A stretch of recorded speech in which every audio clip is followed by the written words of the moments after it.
So something has happened that has never happened. I've never experienced in all of my 25 years of being married to Stan. And I would say he's a happy man that we have come upon this experience. And I feel like a lot of y'all will want to hear what it is.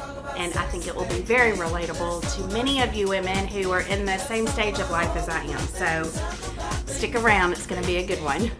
Hey friends, welcome back. I'm so excited that you're here. So we're just gonna jump right into it, y'all. It's been a while since I've actually sat literally on the floor in my living room and just had a little woman-to-woman talk with y'all, catch you up on things. Actually, I'm not catching you up on things as in life happenings. I'm catching you up on things that are happening with Ashley in regards to perimenopausal season of life. Hormonal issues, y'all. I've shared it here with you before, and I get questions and comments quite often wanting to know how that journey is going. So we're just going to talk about it. I'm going to share all the things, good, bad, and the ugly, and maybe some TMI moments too. So if you don't like TMI moments, then just scoot somewhere else. I am 45 years old. I'm about to be 46 years old, and I really don't feel like I should be that old, but my body definitely tells me yeah, Ashley, you're going through the changes. I mean, I'm not in menopause yet by any means, but I'm definitely perimenopause, and I think I have been in this season far longer than I actually thought I was, because in my mind, I'm not middle upper 40s. I'm just not, right? I'm still in my 30s, but my hormones say differently, okay? I am sure many of you can relate, and many of you have been in the same boat as I have been with a lot of these symptoms that I'm fixing to tell you that I was experiencing. We kind of tend to throw it off on the busyness of motherhood. We are juggling so many different things at one time, multitasking like nobody's business. We've got our hand in a little bit of everything. You're raising kids, you're trying to keep your marriage healthy and happy. You're just doing all of the things, and it leaves you exhausted, right? On top of that, for our family specifically, and me specifically, we brought two little girls into our family through adoption, which if you're here, you probably already know that.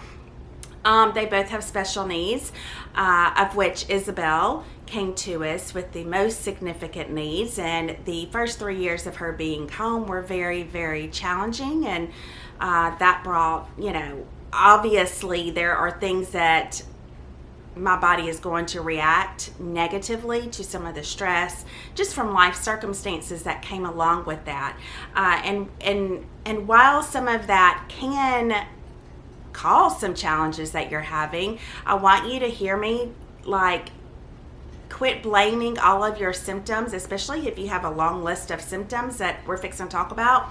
Quit blaming it off on it's just motherhood, and it's just part of life, and it's just part of being older. Because of what I have learned, what I have seen, and hearing from people like you, and I share on Facebook, so many women are struggling just like I was, and like I am. I mean, I'm not perfect just yet, y'all. Not that I'll ever be perfect on that end of things. But so the symptoms for me was fatigue, brain fog, poor sleep. Even if I was sleeping, 8 to 10 hours a night, I was, number one, either waking up multiple times throughout the night and couldn't go back to sleep, or maybe I did sleep 8 to 10 full hours and I would still wake up just completely exhausted. So frustrating, right? So frustrating.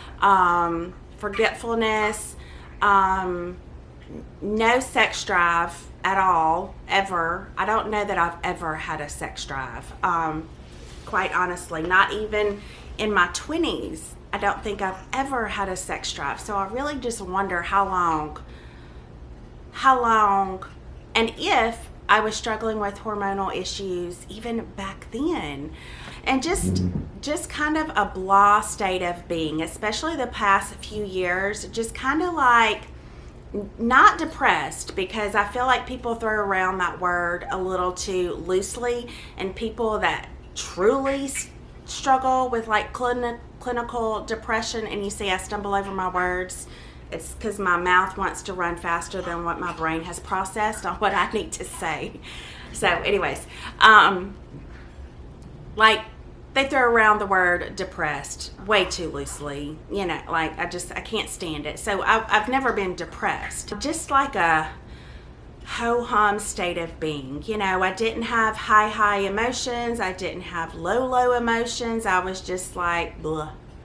And like, now, and I will say too, my personality is a pretty even keel personality. Like, I'm not super high and then super low. Like, I'm a pretty even keel kind of person. So I do get that. But this was just different. Like, it's just different. Just a blah state of being.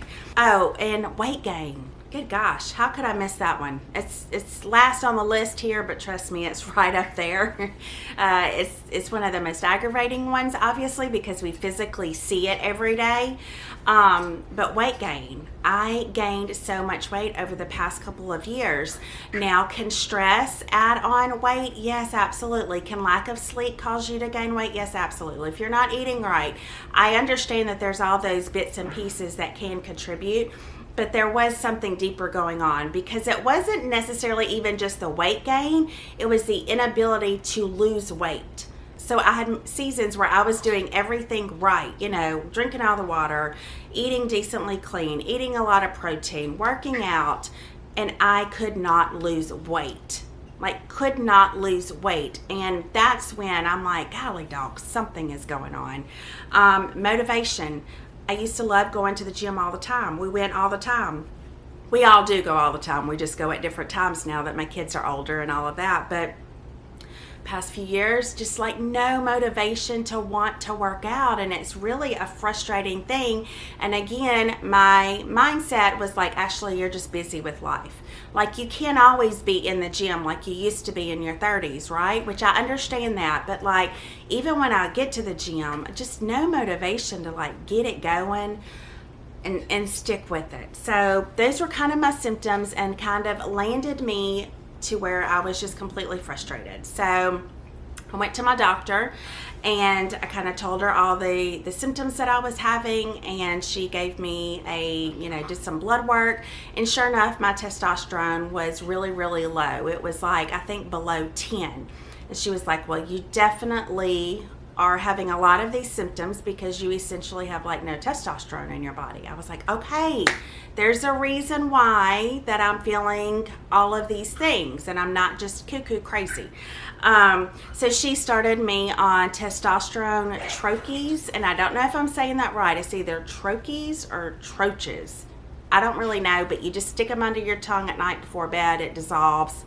That's it. So I took those for 3 months, went back to get new lab work done, and my testosterone was really, it was a point lower than it was 3 months before, and I was so discouraged.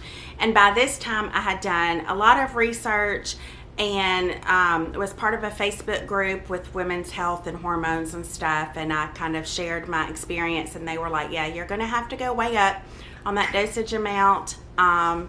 That's probably what needs to happen. So I called my doctor, and I was like, hey, look, can we bump, I don't remember how many milligrams it was, but I essentially wanted to bump it up a good bit.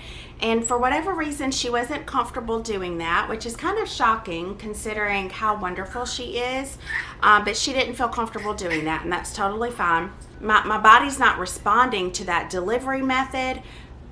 I've got to try something else. So I got off the phone, and I was just about in tears. So I called another doctor that I had been to before. Her name is Brandy. She actually answered the phone, and I remember I was walking through Brookshire's, and I was like, look, here's the problem, and I just started crying, and she was like, girl, your body's not responding to that delivery method. It's totally fine. Come in tomorrow. We're going to start you on testosterone injections, and we're going to get you to feeling better. And so the next day, I went to her office, and she looked at my labs all over again and agreed, yes, you definitely need testosterone at the moment. Let's just start you out on that. And we started on the weekly testosterone injections. In addition, at this point, I also realized I was deficient in vitamin D. So in order for your body to fully absorb vitamin D, you have to have magnesium within your body, and a lot of us are deficient in that as well. So I started taking a magnesium supplement and a vitamin D supplement, which has been great. My vitamin D levels are constantly going up, and the magnesium also helps with sleep. So if you're taking a vitamin D supplement and you're not very pleased with where your levels are at, it's probably because you need magnesium with it. Just trust me. Well, no, don't just trust me, okay? I'm just giving you, my research that I have found on Google. I'm not a doctor. You go do your own research. So that's where I was at. So did the testosterone injections. We started at like 0.5 mLs. Did that, and immediately within the first couple of weeks, I felt like I had more energy, but I wasn't feeling like Superwoman or anything like that. But as time went on, I started feeling worse. I was like, oh my goodness, I feel worse than when I first started. So I got my labs redone, and my testosterone was way too high. This is a trial and error journey. You're going to have to be so very patient. I am 16 months into this, and I'm still trying to figure out where my sweet spot is. So we cut it in half, and so she cut me down to I think 0.25 or something. She said, let's stay at that. Let's see how you feel in 8 weeks and come back. So I don't know, 2 or 3 months later, I went back feeling better. I was like, okay, this is better than what I was feeling, but my testosterone was still pretty high. So at that point, we cut it down to 0.1. I don't know if you know what 0.1 mLs look like, but it is the tiniest amount of testosterone, because as women, we don't need just a whole butt ton, but it is the tiniest amount of testosterone. So here we go again. We're just going to trial and error here. So at this point, I think this was May of 2023, so last May. And at that point, she was like, your progesterone is pretty low too. You said you're not sleeping good and all of that. So she put me on a sublingual progesterone, which has helped tons with sleep. For the most part, this is across the board. This is not every single day I'm feeling amazing. It's just across the board. I can tell that I wake up feeling more rested. I'm waking up before my alarm clock goes off. I'm not waking up at 3 a.m. in the middle of the night and then can't go back to sleep. So progesterone has been really good to incorporate in there for me. So if you suffer with sleep and all of that, and fatigue and waking up exhausted, you might be in need of some progesterone. So here we are in May of 2023. I got my new dosage amount of testosterone, got my progesterone. I'm like, okay, this is it. We're going to get this, right? So that summer, I'll rock on along. My friend Tiffany came over all summer long, 5 days a week, and we worked out in my driveway with weights. And I was drinking so much more water. I was eating a lot more protein, because at that point I was like, okay, Ashley, food is going to make a difference in how you feel and how you perform, right? So I started doing all those things last summer, really doing things amazingly well, if I do say so myself. And again, I felt good. I felt good for I don't know, 5 or 6 weeks. I felt good for about 4 weeks. And then in July, I noticed that, this is TMI moment, but that's okay. We're all women here. I noticed that my boobs were so sore and so big, swollen, things hurt on there as if I was a first-time breastfeeding mama. And I breastfed 4 babies, and I know what that feels like, and it is not fun.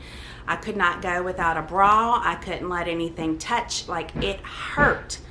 If you hear banging around, it's because my Jackson Bob the Builder's out in the garage working, okay? So I'm like, what is going on? This is not normal. This is not normal at all. And over the course of 6 weeks last summer, in the midst of working out and doing everything really well and really consistently, I gained 14 more pounds on top of what I'd already gained. 14 more pounds in the matter of 6 weeks. and I was like, my body is jacked up. I mean, the fat around my belly, and that's where I'm holding a lot of weight, is this fat right here. You know what I'm talking about? And around the hips. So I went to Brandy. I was like, girl, something's not right here. So we drew labs again, and sure enough, what was happening now is my testosterone was converting to estrogen. So my estrogen levels were sky high. My testosterone levels were better than they had previously been, but estrogen was sky high. And she was like, okay, so clearly she was like, your body needs a hormone balancer. And so she started me on Thorne, I think it's called Thorne Hormone Balancer. It's a really trusted company with trusted products. And so I started taking that product in conjunction with just staying at my same dosage amounts for my testosterone and progesterone. We just needed a hormone balancer. Stayed very consistent with taking that every single day for about 8 to 9 weeks. And then I went back and got labs done again. And that was in October, like just of 2023. My labs looked much better. So clearly that hormone balancer worked really well for me. I was feeling better. Still not like Superwoman. My sex drive still had really not even increased necessarily. I think sex at that point felt better, but it wasn't doing, in that area of life, it wasn't doing a whole lot for me just yet. But I also know that this journey takes a lot of time. Like your hormones did not get out of whack overnight. Just like you didn't gain 30 pounds overnight, you're not going to lose it overnight. You're not going to get your sex drive back overnight. It's just going to take a lot of time, and what works for me may not work for you, and vice versa. So patience is a virtue, okay? You got to be patient with it. So I'm like, okay, these levels are good. So we get on through Christmas holidays, January, February, and I'm taking my DIM product less and less come like February of 2024, like just a couple months ago. I'm running out of it, but also like I want to see if my body can go without that hormone balancer, because if I don't want to take a product if I don't need it. So March 6th, last month, went and got my labs checked, and honestly, I was like, I feel pretty good. I have finally was able to lose some weight. It took me about 2.5 to 3 months to lose about 9 to 10 pounds, but I finally could see that number on the scale going down, and that was a huge win. And so I was like, okay, so maybe things are finally starting to level out, and I'm feeling better. I'm getting more hormones back in check. So drew my labs March 6th, and normally she calls me the next day with the results, but they had my wrong old phone number, and then I think they were off for a little bit. So I didn't get my results for, I think, till like almost 2 weeks later.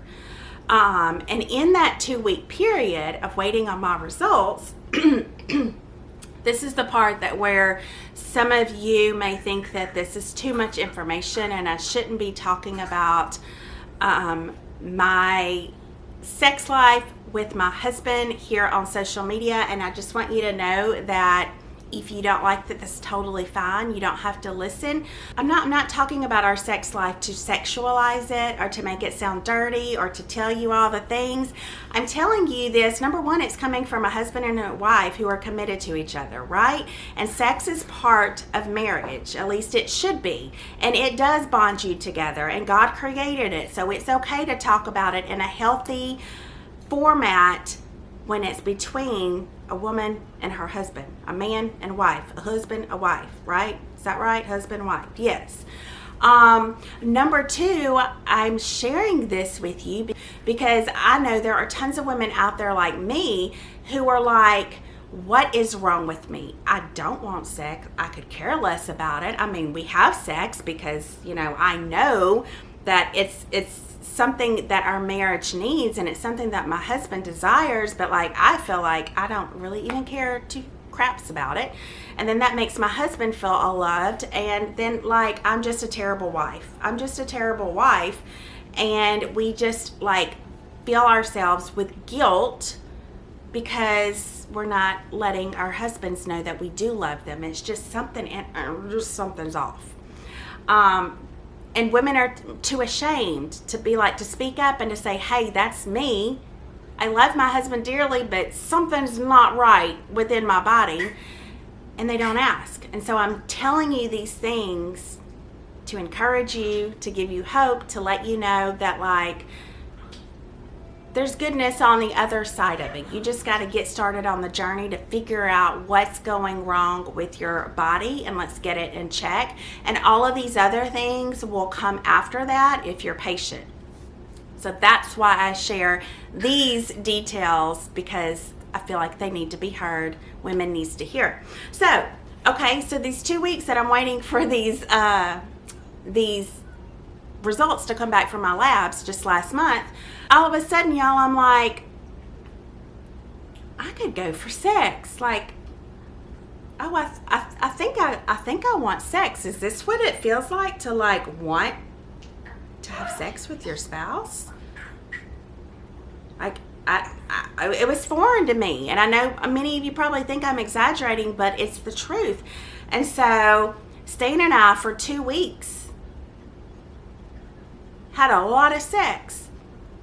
And it was funny because we would laugh about it. I'm like, I don't even know who I am anymore. Who is this person? What is this? I have never experienced this before.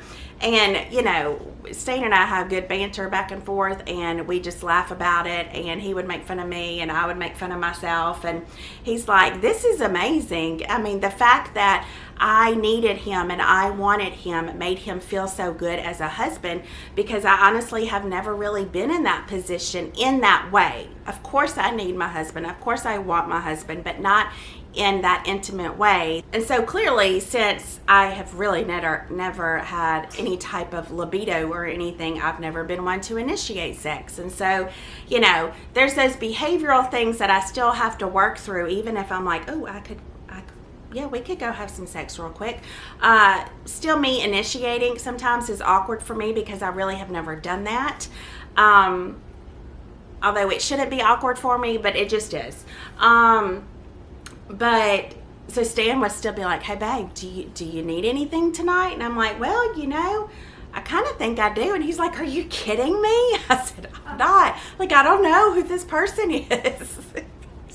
It's so funny. Like, it is so funny to me, and it's so bizarre, but it's so good. It is so good. It's good because it's making me feel like a normal woman. It's making me feel like a normal, like the way that a wife should want a husband. And then of course it's making Stan feel good because I want and need him in that way, which I just really have I never have. But yeah, and so I'm experiencing all of that, and then finally my doctor calls me back to give me my results of my labs. And she's like, well, tell me how are you feeling first? And I was like, well, Brandy, let me just tell you. And so I told her. She was like, oh, wow, that's impressive. I'm glad for Stan. I said, I know, but I'm telling him not to get his hopes up because I don't know. Is this going to go away? Like, I don't know. Am I finally on the other side of this and I'm finally reaping some of these long-term benefits that I've been working on for 16 months? I don't know.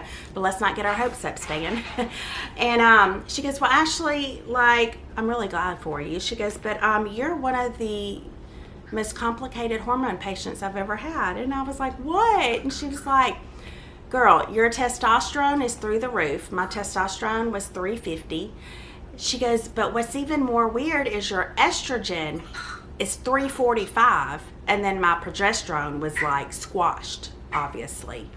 And I was like, are you kidding me? She goes, yeah. So she's like, I'm very confused as to why you are feeling so good in all departments, but your levels are like way up here where they shouldn't be. And I was like, this is wonky. This is wonky. And what we think is happening is, since I kind of quit taking that hormone balancer, I think my body really needs that hormone balancer. So thank the good Lord, that day I got off the phone with her, I actually had some more of that product arrive in my mailbox. So I immediately started taking it because, again, like a few days before she called me with those lab results, my boobs were hurting again, and I was like, my estrogen's too high. I can feel it. Like, now I know what those symptoms look like on me when my estrogen's too high. And yeah, sure enough, my estrogen's like through the roof. I do still feel like I'm definitely moving in the right direction. The fact that I'm more rested and I have more energy now, my libido hopefully is arriving. I'm not even gonna say my libido is coming back, because I don't think I ever had a libido. I think my libido is finally just showing itself now. Like I said, I have lost 12 pounds. 12 pounds. My pants are fitting me so much better. I can tell things are just fitting better. I still have a lot of weight to go to lose, but here's another tip that I want to tell you. If you are unable to lose weight and you are so obsessed over what the scale says and it just frustrates you to no end, let it go. You cannot out diet hormone issues. So what I'm doing is I'm taking it 5 pounds at a time. I'm not even looking at the full picture of where I want to get to, because that's too overwhelming. And what I've learned is I cannot force my body to lose weight, to feel better, to do all these things. I just have to be patient and just do the things that I know to do consistently. So just drinking more water, eating more protein, cutting out a bunch of crap. I am far from perfect on all of those areas, but I am doing better each week. And like I said, I'm just focusing on, okay, Ashley, you've got 5 pounds to lose. It might take me 3 weeks. It might take me 2 months.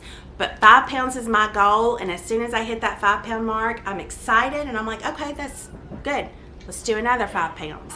I'm taking it little baby steps. And I have just let go of the stress of feeling like I have to get there quickly, because my body I can't force it to do so. So just let it go, okay? Let it go. So that is my journey thus far, y'all. It's been a long one. It's been one of like ups and downs, a roller coaster ride, but I do feel like I'm seeing the horizon. I'm seeing things change, and I'm very hopeful.